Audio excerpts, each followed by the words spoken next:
पता है, जो मैंने आपसे आपकी तस्वीर मंगवाई थी, उसकी इतनी खूबसूरत पोर्ट्रेट बनाई है कि आप देखकर हैरान हो जाएंगे। वो जिसके मुंह में जबान ही नहीं थी, आज बिल्कुल कैंची की तरह चहचहा रही थी, और कोई उसके ये बिल्कुल बदले हुए रंग ढंग देख सूखी लकड़ी की तरह जल रहा था। अरे अरे, बस करो औस सांस लेने दो बच्चे को। नायाब गुल ने येशम को सीने में भीजा और माथे पर प्यार किया। सुलेमान खानजादा ने भी सरखु- सरखुशी में आगे बढ़कर दोनों को बारी बारी सीने से लगाया था।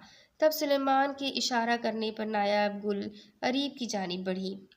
मगर एक्सक्यूज़ मी, फ्रेश होकर आता हूँ। वो कत वो कतरा कर नायाब गुल के पहलू से निकलता अपने कमरे की जानिब बढ़ गया। इतने बरसों के बाद भी उसकी इतनी बेएतनाई पर नायाब गुल पथरा कर रह गई थी। वो उसे माँ की जगह नहीं देना चाहता था तो कम से कम मासी ही बन मान लेता। सुलेमान ने